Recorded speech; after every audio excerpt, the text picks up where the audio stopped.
A'udzubillahi minasyaitonirrajim. Bismillahirrahmanirrahim.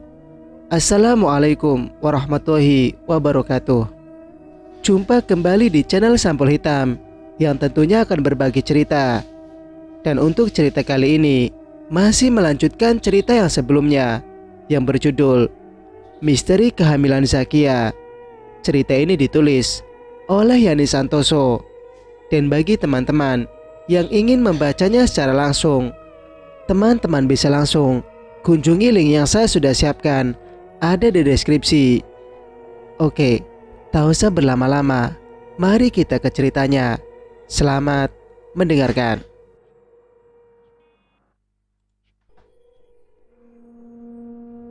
Dimas, dengarkan Bapak, Le. Tidak, Zakia tidak boleh dibawa, jawabnya lagi. Lalu dia membalikkan tubuhnya menuju jendela yang tidak terkunci. Dalam sekedip mata, sosoknya telah lenyap, menghilang dalam gelapnya malam. Anakku, kamu rupanya sudah dibutakan oleh cinta wanita itu. Ini tidak bagus dan tidak boleh dibiarkan, desis Pak Joko.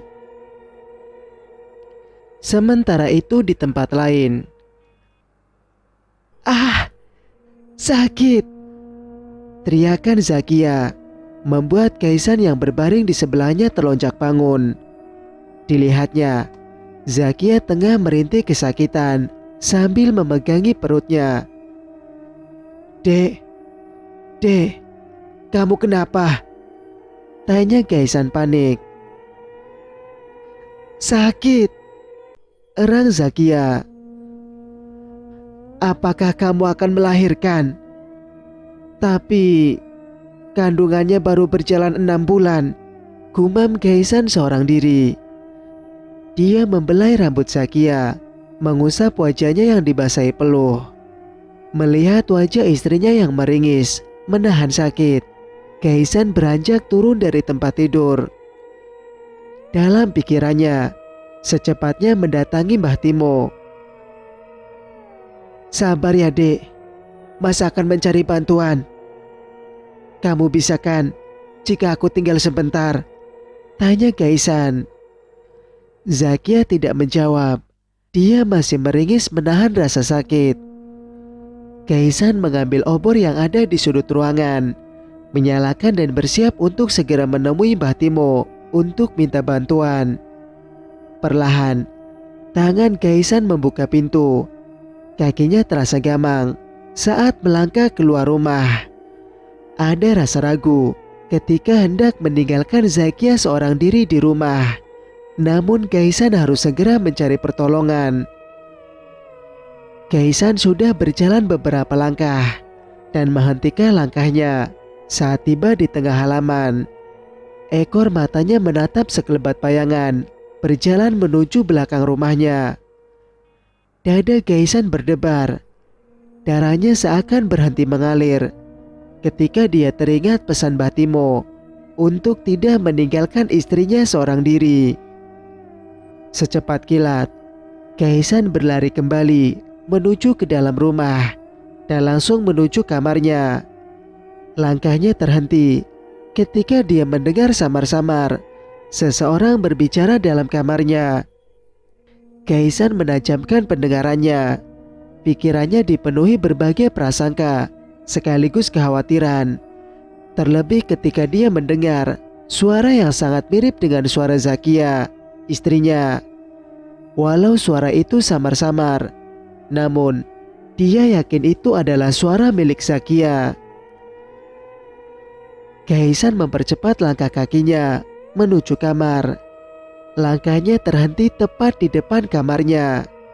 Dari gorden pintu kamar, dia melihat sebuah siluet seorang wanita sedang meliuk-liukkan tubuhnya seperti sedang menari. Apa yang sedang kamu lakukan, Dek? Lirik Kaisan dengan suara bergetar. Ingin sekali dia melangkah masuk ke dalam kamar, namun kakinya seolah terpaku ke lantai, sehingga dia begitu susah untuk menggerakkan tubuhnya. Bahkan kini, keringat dingin mulai bercucuran, membasahi wajah dan tubuhnya. Dari balik gorden, Kaisan masih memperhatikan sosok itu yang terus meliuk-liukkan tubuhnya. Matanya terbelalak ketika dia menyadari ternyata bayangan yang dilihatnya itu seolah tidak mengenakan baju. Lekukan tubuhnya terlihat begitu jelas dari siluet yang terpantul keluar. Kini, tubuh Kaisan menegang hingga tanpa dia sadari, air matanya mengalir. Air mata kesedihan dan kepiluan menyaksikan istrinya berubah aneh. Setelah beberapa saat terpaku, perlahan Kaisan menarik napas dalam dan mulai bisa menguasai dirinya kembali. Perlahan, dia mendekat ke arah pintu kamar. Tangannya menjulur pelan membuka gorden. Bruk. Tubuh Kaisan terpental, membentur dinding bambu. Begitu dia masuk ke dalam kamar. Siapa kamu? Tergagap, Kaisan berkata sambil mencoba berdiri dengan tegak. Matanya lekat menatap sosok yang duduk di atas tubuh Zakia. Sementara Zakia terdiam dan hanya menatap sosok itu dengan pandangan kosong. Sosok wanita berambut panjang dengan wajah pucat tertutup rambut yang dibiarkan tergerai begitu saja dan menutupi sebagian tubuh bugilnya. Sosok wanita itu menoleh ke arah Kaisan yang berdiri menempel di dinding. Perlahan, sosok wanita itu mengangkat wajahnya, memandang Kaisan. Sorot matanya begitu dingin dan penuh dendam. Kaisan mencoba menantang tatapan wanita itu, dan dia kembali terhenyak ketika dia menyadari siapa sosok yang duduk di atas tubuh istrinya. "Doro Nyai," lirik Kaisan. Bersamaan dengan itu, sosok yang dipanggil Doro Nyai oleh Kaisan tertawa melengking. Lalu secepat tiupan angin, dia melesat keluar melalui jendela kamar Kaisan yang terbuka lebar. Suara tawa dan lengkingannya bergema memecah keheningan malam. Kaisan yang menyaksikan semua seolah terhipnotis, hanya mampu menatap tanpa bisa berbuat apa-apa. Bahkan ketika sosok wanita itu keluar melalui jendela, dia hanya bisa bengong tanpa tahu harus berbuat apa. Kaisan mendekati Zakia yang masih terbaring di atas tempat tidur. Tatapan matanya kosong menatap lurus ke langit-langit kamar. Lalu kedua sudut bibirnya perlahan naik. Dia tersenyum. "Zakia, sadar." "Dek, jangan seperti ini," ucap Kaisan. Kini air mata laki-laki itu meluncur deras tanpa bisa lagi terbendung. Egonya sebagai laki-laki tidak lagi dia pedulikan ketika melihat istrinya yang tidak berdaya tanpa bisa melakukan apapun. "Maafkan aku, Dek. Semua salahku," isak Kaisan. Dia menggenggam tangan Zakia, meletakkan wajahnya. Namun, buru-buru dia menjauhkan tangan Zakia dari wajahnya ketika dia menyadari sesuatu ada di tangan istrinya. "Apa ini? Darah," ucap Kaisan dengan suara bergetar. Buru-buru dia memeriksa tubuh istrinya, membuka baju yang membalut tubuhnya, dan memperhatikan setiap inci bagian tubuhnya. Tidak ada yang terluka. Tapi darah apa ini? Gumam Kaisan. Dek, katakan padaku, apakah ada yang sakit?" tanya Kaisan. Zakia tidak menjawab. Sementara itu, Dia masih memeriksa tubuh istrinya, memastikan kalau tidak ada luka di tubuhnya. Akan tetapi, dia merasa sedikit heran. Ada yang janggal dengan istrinya. Zakia tidak lagi merasa kesakitan. Sementara itu, belum lama, dia menjerit dan merintih karena menahan sakit. Namun kini, Kaisan justru melihat Zakia sudah mengukir senyum. Ya Tuhan, apa yang sebenarnya terjadi? Lirik Kaisan. Singkat cerita, Kaisan menutup wajahnya dengan telapak tangan, merasa bahwa dirinya benar-benar tidak berarti dan telah gagal menjaga dan melindungi Zakia. Di saat dia merasa terpuruk, Kaisan merasa sentuhan di lengannya. Dia membuka telapak tangan dan menutup wajahnya, dan mendapati Zakia tengah memegang tangannya. "Mas," panggil Zakia lirih. Kaisan tersentak, rasa bahagia menyelimuti hatinya ketika mendengar Zakia memanggil dirinya. "Dek, kamu sudah bisa bicara lagi," ucap Kaisan langsung memeluk Zakia, meluapkan rasa bahagianya. Zakia tersenyum, namun entah kenapa senyum Zakia justru membuat Kaisan merinding. "Dek, apakah kamu baik-baik saja?" selidik Kaisan. "Shh." Zakia meletakkan telunjuknya ke bibir Kaisan, memintanya untuk berhenti berbicara. Perlahan, dia bangkit dan duduk menghadap Kaisan, memeluk tubuh laki-laki yang ada di depannya. "Mas, aku kangen sekali. Sudah beberapa hari kamu membiarkanku sendiri," bisik Zakia di telinga Kaisan. Menit berikutnya, dengan cekatan, Zakia melucuti pakaian Kaisan. Sementara itu, Kaisan hanya menurut apa yang Zakia lakukan padanya, tanpa bisa menolak. Seperti kerbau yang dicucuk hidungnya. Bahkan, ketika Zakia meminta Kaisan memenuhi kewajibannya sebagai seorang suami. Suara binatang malam yang sejak tadi tidak terdengar, kini kembali berdendang, mengiringi gerakan sepasang insan yang sedang menunaikan hasrat. Suara gemerisik pohon yang tertiup angin menambah sadu dingin malam. Namun tidak cukup dingin ketika menembus sela-sela dinding bambu kamar Kaisan dan menyentuh kulit yang berbalut peluh. Sementara di tempat lain, "Doro, Doro," Mbok Darsi dengan napas terengah memanggil Pak Joko yang berada di dalam kamar belakang. Pintu kamar terbuka dan muncul Pak Joko dari balik pintu. "Ada apa, Mbok Darsi?" selidik Pak Joko. Doro Putri." Mbok Darsi berhenti. Dia terlihat takut untuk melanjutkan kalimatnya. "Ada apa dengan Doro Putri?" tanya Pak Joko lantang. "Doro Putri hilang." "Apa kamu bilang? Hilang? Apa yang sudah kamu kerjakan? Aku sudah menyuruhmu untuk menjaganya," geram Pak Joko. "Tadi Doro Putri minta minum. Saya bikinkan.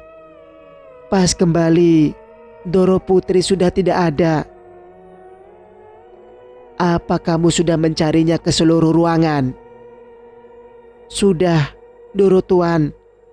Tapi tidak ketemu," jawab Mbok Darsi sambil menundukkan wajah. Dia begitu ketakutan jika sang majikan akan menghukum dirinya atas kelalaian yang dia perbuat. "Panggil Karyono dan Maskur ke sini," perintah Pak Joko.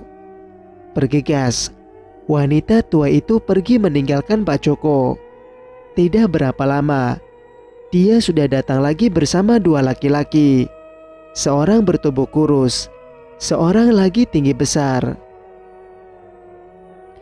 "Karyono, Maskur, kita cari Ndoro Putri." "Iya Ndoro." Ketiga pria itu berjalan cepat keluar dari rumah. Maskur, pria bertubuh tinggi besar, berjalan di depan sambil membawa obor. Mereka bertiga berjalan menuju pagar depan. Namun langkahnya terhenti ketika mereka mendengar seperti ranting dan dahan kering yang terinjak. Ketiga orang itu menajamkan pendengarannya. Lalu Karyono, lelaki bertubuh kecil itu, berteriak sambil memegang gagang keris yang tersemat di pinggangnya. "Siapa kamu? Jangan bermain-main dengan kami. Keluarlah!" teriak Karyono. Bruk. Mata mereka tertuju pada sosok yang tiba-tiba jatuh tersungkur di depan mereka. "Westi!" teriak Pak Joko. Lelaki paruh baya itu berlari ke arah sosok yang tergeletak tidak jauh darinya. "Westi, bangun. Apa yang terjadi padamu? Dan kenapa kamu tidak?" Pak Joko menghentikan kalimatnya. Dia yang tadi berusaha membangunkan Bu Westi sambil menepuk-nepuk pipinya, tersiap ketika menyadari kalau ternyata ada yang tidak beres dengan istrinya. "Kamu, kenapa hanya berdiri saja di situ? Cepat, ambilkan baju Ndoro Putri," perintah Pak Joko. Bergegas, lelaki bertubuh tambun yang tadi menemaninya berlari masuk ke dalam rumah. "Karyono, kamu periksa sekitar. Apakah ada yang melihat kejadian ini? Dan pastikan tidak ada yang melihatnya. Jika ada yang melihatnya, kamu tahu apa yang harus dilakukan, bukan?" Kembali Pak Joko memberi perintah pada Karyono, pria parubaya yang sudah mengabdi padanya sejak muda sebagai pengawal pribadi. Namun para penduduk di kampung lebih suka memanggilnya dengan sebutan Centeng. "Iya Ndoro." Pak Karyono bergerak cepat tanpa menimbulkan suara menembus kegelapan malam, mengikuti perintah Pak Joko. Tidak berselang lama, muncul Mbok Darsi dengan terkopoh-kopoh, diikuti Maskur dari belakang. "Ndoro, kenapa bisa jadi begini?" ucap Mbok Darsi. Lalu wanita tua itu membalut tubuh wanita yang dia panggil dengan sebutan Ndoro Putri dengan jarik bermotif batik. Setelah Mbok Darsi selesai menutup tubuh istrinya, Pak Joko membopongnya masuk ke dalam rumah. "Ambilkan air hangat dan minyak kayu putih, Mbok." Wanita tua itu bergegas keluar kamar untuk mengambil apa yang diminta Pak Joko. Beberapa menit kemudian, Mbok Darsi kembali masuk ke dalam kamar dengan baskom berisi air hangat dan minyak kayu putih. "Keluarlah, tinggalkan kami sendiri," perintah Pak Joko. Wanita tua itu berjalan mundur. Lalu dia berhenti ketika berada di ambang pintu saat Pak Joko memanggilnya lagi. "Mbok, buatkan Ndoro Putri wedang jahe. Letakkan di meja makan." "Nggih," jawab Mbok Darsi. Pak Joko menarik sebuah kursi rotan ke sebelah tempat tidur. Perlahan diletakkannya bobot tubuhnya pelan agar tidak menimbulkan suara. Ditatapnya wajah wanita yang terlelap di atas tempat tidur itu lama, lalu menarik napas dalam. "Westi, Apa yang terjadi padamu? Lirih, Pak Joko berkata, seperti sedang berbisik. Lalu, kembali dia menarik napas dalam dan kembali berbicara pada Bu Westi yang sedang tidak sadarkan diri. Sudah cukup lama kamu tidak melakukan itu. Tapi, malam ini kamu keluar lagi. Apakah dia datang kembali untuk menemuimu? Ucap Pak Joko. Pak Joko mengambil kain yang ada di dalam baskom, memerasnya dan mulai mengelap wajah dan bagian tubuh istrinya. Lihatlah apa yang telah kamu lakukan. Kamu bahkan terluka. Ucap Pak Joko lagi. Tangannya cekatan membersihkan tubuh istrinya dengan kain basah. Ketika dia menyibak kain yang menutup tubuh istrinya, gerakannya terhenti. Matanya menatap lekat pada sesuatu yang ada di bagian dada istrinya. Cukup lama lelaki itu memperhatikan bagian dada istrinya. Lalu, lirih dia berkata, "Westi, siapa yang melakukan ini padamu? Apakah dia yang melakukan ini?" Pak Joko mulai menggoyang-goyangkan tubuh Westi. Namun wanita itu masih diam tidak bergerak. Hingga membuat Pak Joko merasa frustasi.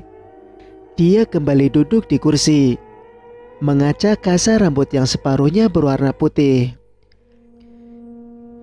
Ini tidak baik. Pak Joko menarik napas kesal. Ketukan di pintu kamar membuatnya beranjak menuju pintu. Perlahan memutar kenop pintu hingga membuatnya terbuka.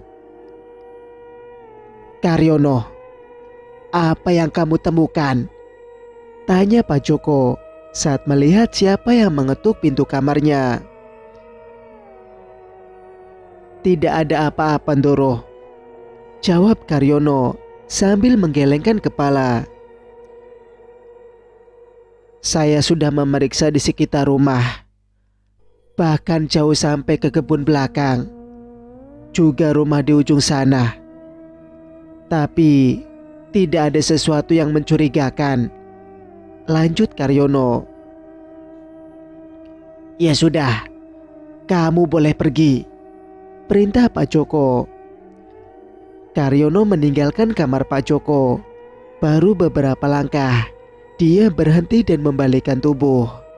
Ada rasa ragu tersirat di wajahnya. Namun, tetap saja dia harus mengatakan sesuatu pada majikan. "Ndoro, ada apa lagi, No?" selidik Pak Joko. "Tapi saya tidak yakin. Apakah ini ada hubungannya dengan Doro Putri?" "Katakan, apa itu?"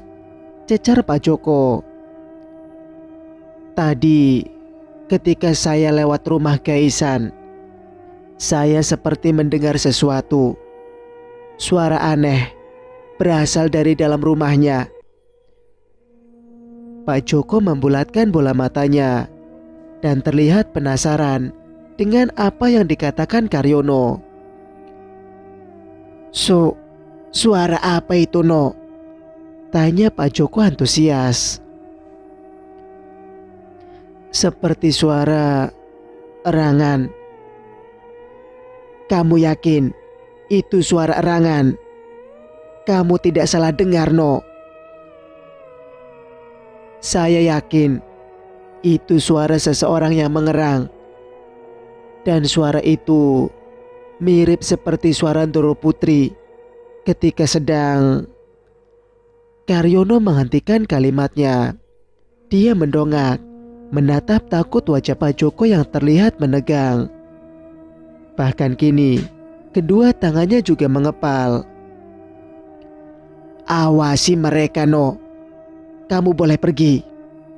Pak Joko menutup pintu kamar, menuju kursi dan menghempaskan bobot tubuhnya.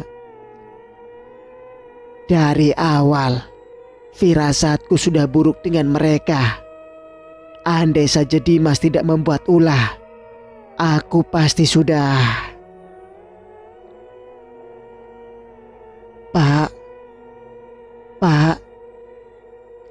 Pak Joko menggantung kalimatnya ketika istrinya mulai sadar dan memanggil namanya. Westi, kamu sudah sadar? Pak, anakku mana Pak? Mana? Westi, tenang. Kamu masih sakit. Tidak Pak, kembalikan anakku. Aku harus menyusuinya sekarang. Dia lapar Pak. Bu Westi bangkit dari tidurnya dan mulai meraba-raba tempat tidurnya seperti sedang mencari sesuatu. Pak, anakku hilang Pak, ucap Bu Westi panik. Bu Westi terdiam, kembali duduk di tempat tidur saat tamparan Pak Joko mendarat di pipinya. Wanita parubaya itu menunduk, meraba pipi yang baru saja ditampar suaminya. Perlahan, air mata membasahi kedua pipi wanita parubaya itu. Westi, kendalikan dirimu. Anak kita sudah lama pergi. Apa kamu lupa? Tidak, anakku masih ada. Dia masih hidup. Aku bisa merasakannya Pak. Kamu gila, Westi. Dia sudah mati, teriak Pak Joko. Suasana kembali hening. Baik Pak Joko maupun istrinya sama-sama terdiam antara mengingat masa lalu dan juga melupakan. Kamu yang melenyapkan anakku Pak, lirih Bu Westi berkata. Jangan menyalahkanku Westi. Apa yang terjadi sudah menjadi kesepakatan kita. Jangan karena anak itu kamu melupakan kalau kamu masih mempunyai 2 anak yang lain. Masih ada Danar dan Ningsih. Mereka juga anakmu. Bu Westi mengacak rambutnya hingga menutupi wajahnya. Bahkan kini jarinya juga mencakar wajah dan tangannya sendiri. Westi, hentikan. Mbok Darsi, teriak Pak Joko. Mbok Darsi lari tergopoh-gopoh menuju kamar Sang Doro Putri. Ketika berada di dalam, didapatinya Pak Joko sedang memegangi tubuh majikan perempuannya. Mbok, bantu aku memeganginya. Apa yang akan Doro lakukan? Tanya Mbok Darsi takut ketika melihat Pak Joko mengeluarkan seutas tali. Aku akan memasungnya. Doro, kasihan Doro Putri, ucap Mbok Darsi. Wajahnya memelas. Ini sementara Mbok, sampai kesehatan Doro Putri pulih. Mendengar ucapan majikannya, wanita tua itu tidak bisa berbuat apa-apa. Terlebih, dia sangat tahu watak majikannya tersebut. Sementara itu, Bu Westi hanya bisa pasrah ketika satu persatu kakinya dimasukkan ke dalam pasungan. Pasungan yang sudah lama tidak pernah dia lihat, kini kembali membelenggu kedua kakinya. Cerita pun bersambung. Bagaimana menurut pendapat kalian? Jika kalian suka dengan ceritanya, jangan lupa untuk like. Dan bagi yang belum bergabung, silakan untuk subscribe channel ini agar bisa mendengarkan cerita-cerita berikutnya. Wassalamualaikum warahmatullahi wabarakatuh.